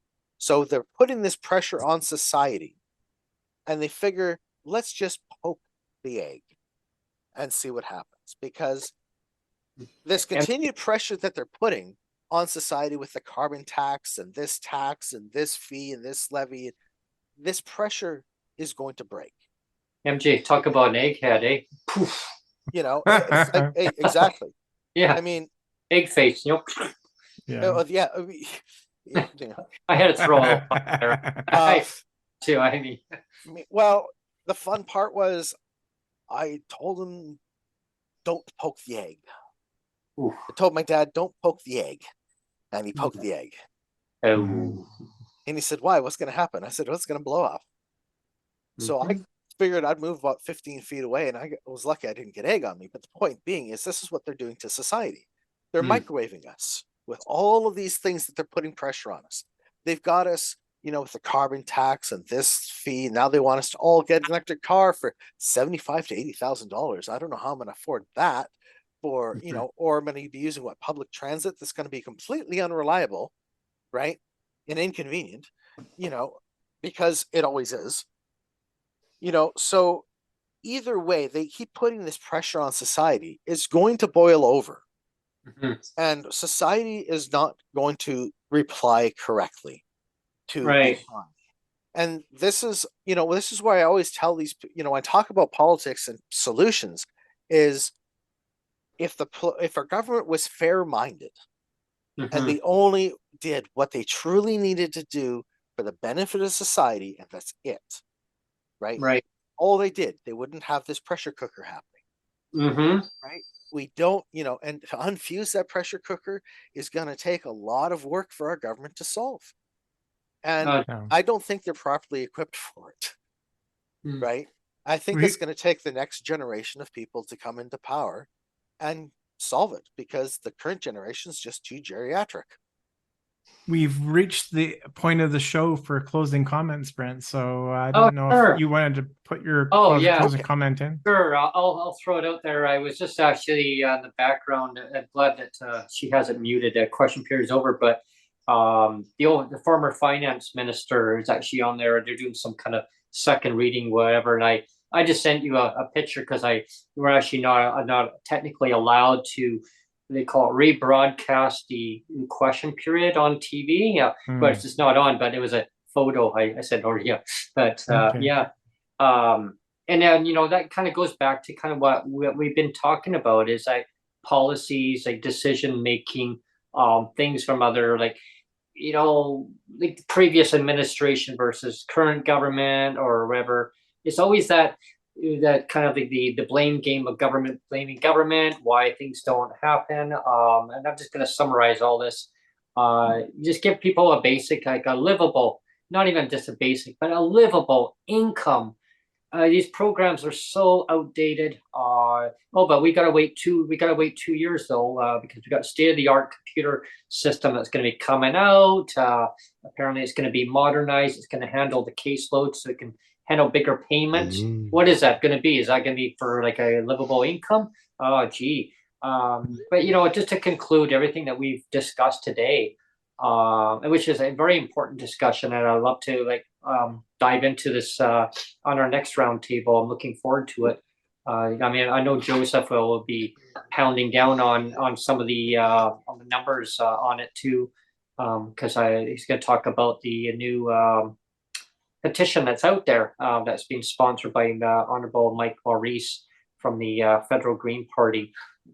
It's so important. If you see it out there, definitely sign it. I encourage anyone who sees that floating out there on social media, sign the petition. It's worth a shot, right? All we can do is keep trying. And the MPs are they keep coming out with new petitions. It's unfortunate that Durb got told no by the federal minister who's in charge of the disability program. That maybe it'll come out. I don't know. I think it's still going to be, for me, I still have that gut instinct. It's going to be election ploy, little carrot trick. But she voted yes. She voted yes to MAID. Oh, I know. But she's going to use that other as a carrot trick of, well, vote for us because we got your best interest. Just give people an actual income and just be like a livable income and just be done with it already. And because people's lives don't get put on hold. People with disabilities, their disability does not get put on hold. Is it their fault that they have a disability? No.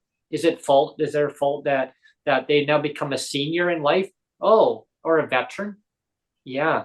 It's so sad that governments, and I'm not here picking on governments, not me to pick on government day, but what it is, I'm bringing a recognition of saying, look at what is going on in people's lives, their lived experience. What are they going through? What are we all saying? We want the politicians, the ones who decision makers, to listen to us, allow us to be at the roundtable, not just the CEOs of the corporations. Allow us to sit here and give our testimonials of what we go through on a day-to-day basis, right? And get feedback. We can say, this is what we need. This is what I can say what my needs are, what I need. MJ can say what his needs are. Neil can say what his needs are.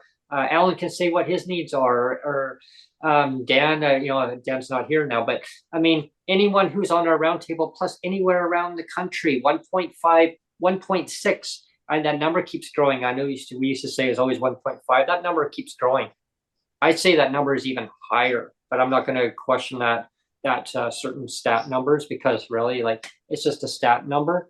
It's an estimated at 1.6, 1.5 to 1.6 million disabled Canadians who are on government legislated poverty assistance. Okay. We'll call it what it is. We'll call it legislated poverty assistance, because that's what it is. It's government imposed. Yeah. Government imposed. Yes. Yeah. Yes. Poverty assistance. It used to be a pension, as we said before. I could keep going, but I'm not going to keep going on because I'll let everybody have their time to giving end statements. One thing I do want to say to conclude on my part is I value all input from everybody on our roundtable, our comments that come in, so the questions on the YouTube here on the live stream. Definitely, like, you want to be a guest on the show, come on, come on as a segment. And I want to value all the inputs that our roundtable or participants today. This is awesome. And we're really, I think we're making a huge impact across this country. I think we need to network more, and like we'll get more and more people involved in the show as time goes on. Like, you want to be a guest, come on. We need to get these numbers up here, subscribers. We get these numbers pumped up here. We're at, I think, where are we at here? 333, Neil? 333. So we're a third of the way to 1,000. We need to get up here. So I mean, if you enjoy watching these shows, subscribe. Like, anyone that you know that hey, tune into this this show. This is awesome. I mean, subscribe. Yeah, I mean, and considering our numbers, it's only like we said, 333. The watch hours are actually pretty high. Oh, I noticed. Yeah, they're really clocking. For our channel being small like it is, there's a lot of people watching, and they're putting in the hours and watching. So, like, I'm really appreciative of that. There's people politicians watching too. Yeah, that people are tuning in and watching. And my closing comment is, again, that I wish I was a Terry Fox. I like being me. I'm not saying I don't like being me, but I wish I had the pull that a Terry Fox had, because we still, like, we desperately need, like, Canada desperately needs, like, as a 12-year-old kid, like I said, I so remember the energy and power, and you can put whatever words you want. Right. It's not enough, but the emotional pull and the power that somebody like Terry Fox had, like, we need somebody like that again. Well, I got to go and when I think what his name, Rick Hansen, he was the one in the wheelchair that did the one on the highway. Yeah, I mean, I was that was at a field trip that I got to go on, and got to go and run alongside him for a little bit, and as a kid, and walk and hang out, and it was, we don't have the people that are reluctant heroes anymore. That the ones that are the reluctant heroes that want to step up. And sometimes, I always sit there and I say to myself, do I have to? Do I have to be the one to stand up? And I know what you're saying, Neil, is you ask yourself the same question. Do I have to be the one to stand up? And I think the real answer is we all need to stand up together. All of us. Because with one voice, it can be extinguished. With a dozen voices, they can go and mock us. But with 1 million voices, 10 million voices, or even 40 million voices, the government would have no choice but to listen. Mhm. And the truth is if we could put aside our minor differences or our major differences for the betterment of humanity, maybe, just maybe, we could solve these problems. You know, and the truth is the division is killing us. Yeah. Yeah. It's destroying And that's what they society. want. And Yeah. that's what the government wants. They think if we're Disabled we versus divide it in- disabled. They want it if that we way. divide it into little pods, then we won't make much of a fuss. One thing, I want to quickly interject on that part is, I'm sorry, government, but people around me, around my neighborhood that have disabilities, I actually asked them just recently, and I don't mean to be blunt. I said, well, do you want to die today? They're like, what? And I told them exactly about me, what's going on. They're like, no. I go, right. So, but the government apparently said, well, they just can't afford to raise our rates. So, the next choice is to go apply for MAID. They're like, hell with that. So my point is that people are not ready to die. I mean, Mhm. why should we? Why should we want to die? I No. would rather suffer in pain. Exactly. I'm not going to give them the option of saying, hey, Mhm. Right? I'd rather be in excruciating pain and be alive than Yes. quit. Yeah. And that's how I am at. My belief is that we're all put on here on Earth for a reason, and the reason is for whatever that is. Is it advocacy? No. Is it because it's just who we are as a person, right? So the government needs to now look at us as an individual of who we are and respect who we are, not with what is telling the government what to do, because it's not working. Like, I'm sorry, you have a legal obligation to take care of your citizens. Mhm. And if you can't meet that obligation, well, then we got a serious freaking problem going on. And you're right. And I didn't want to have to bring it up, but I've only read the first 50 paragraphs of Vattel's Law of Nations, and it basically says that we acquiesce our sovereignty to the nation, and that if the nation stops working for the people, then under the Law of Nations, it says that we have the right to go and redress our grievances and deal with it correctly, and reseat a new constitution and a new government. And the people have the right to stand up and say, we've had enough. And, like it or not, yes. our government needs to stop thinking that they work for themselves or the special interests or the corporations. You work for the people. That's right. And They are that needs elected to be fixed. Yeah. And I'm one of these people that truly believes that together, if we step aside of our differences, we put, it's like you vote NDP, or you're green, Yeah. or you're Muslim, or you're Christian, or you're Jewish. If we could set those aside, all of this bigotry that we've been trained and learned, human beings and humanity could be doing great things.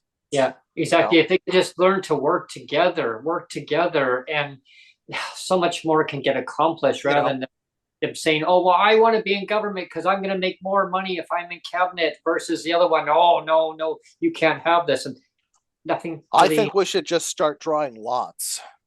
There we go. You go and put on your tax return that you want to go and put your name forth to be considered in the next federal or provincial election, and the computer will randomly draw you based on in the riding that you live in, and there you go.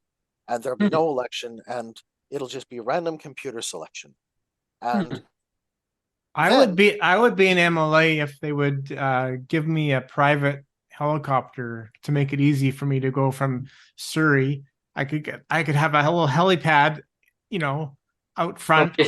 And I could just go to the helicopter, and then they could, run me over to Victoria if I needed to attend, meetings in Victoria. I could go, then I would consider it, but only if I got my own private helicopter. No, they would tell you you'd have to take the ferry. Yeah, well, see, that's where I draw the line. Then I need my helicopter first. See, and this is where there are simple solutions to the simple problems, and we are all looking at this stuff from a different direction and a different way. And I try to look at this, like it or not, as being, as the most compassionate method possible, without causing the most harm. Yeah. Mhm. And that's where it's like, if we could do something cause the least amount of harm, then we would be able to have a complete solution, or the best possible solution that would work for most everybody. Yeah. See, I find that there's a lot of politicians that are out there who really mean well. They want to see the system changed, and I think they get frustrated. And I'm not going to mention any names, but I know that some of them will get to a point where they want to make change within the system that they are the minister for, or if they're honorable, whoever it is, whatever party it is, and then they get to a point where they want to make that change, but the system won't let them change, and then they just drop off and I got a family issue, or whatever they got to do. They're not going to seek re-election because the system won't let them make that change. And it's very important. This is why the system, Brent, needs to be changed. Yeah. Right. And this is, it's a larger discussion than what we're originally planning to talk about. But the truth is in order to be able to solve all these problems and being able to have a proper system where you can help the people get their lives together, from going to school to getting their lives out there, and then they go and say, right, awesome, I'm making like 80-90 grand a year, I don't need the universally available basic income or whatever it is, or GLBI, I can turn it off, right? I don't need it, thank you very much, right? That way, if we move forward with giving people opportunity, then they won't need the government money, nor will they want it. In the end, it'll still be available to them if by chance they lost their job, right? Or if they were moved out of their forced out of their job. Because of AI or automation or whatever. Well, exactly. To their own, Well, exactly. And this is where with this type of idea that I suggest is the money would be there. It would always be there, and you wouldn't have the option, you wouldn't have to go through 50,000 questions and go and prove you're poor, broke, or whatever. You don't get any help. And if you go with take it or leave it, you go and give people the ability to also go and build up a nest egg if they decide, you know what, I'm going to build up a nest egg for the next 6 months to a year. I'll pay the taxes this year, but now I've got the money sitting in my savings account if I need it, so I don't have to use it next year, right? If they get a seasonal job. There are ways to solve a lot of problems. People are innovative and people will work things out. You just got to give them a chance.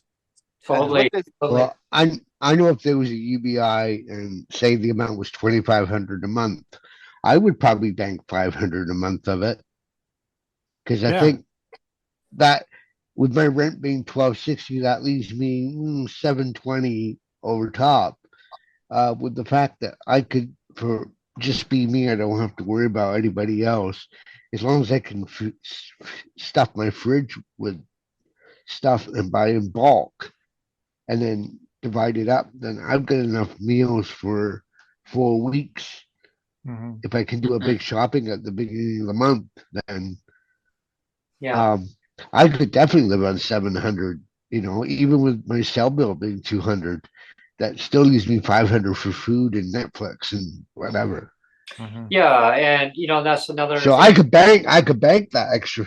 If it was 2,500, I'd be like, okay, I can bank 500 a month for the next 10 years or 5 years, and maybe I get lucky enough and I have enough for a tiny home over, or I could buy someone's used sailboat that maybe had been sitting in dry dock. Sail away. You could buy a medium format camera. Yeah. I probably wouldn't, because a lot of the medium format cameras are they're great, but their video quality is not that. Yeah. They're not very fast. They're not. Yeah. They're focused. Exactly. They're meant to be a portrait studio camera. They're not. They're getting better. I won't say that. Anyway, we do have to punch out, actually. Yeah. See, this is where, with all of these ideas that we come up with, we find all these solutions. And with all that being said, Brent, take us out. If I had $1 trillion, I'd If be I rich. had $1 $1 trillion, dollars, I if would I buy had $1 trillion, many things for that I need for myself and help others in society. but Anyway, not a real green dress. That's but cruel. not Well- a real green dress or any more pink Well, unicorn. that wasn't what I was meaning, but anyways. Thank you. Thank you, everyone. And Thanks, everyone. we'll see you next time.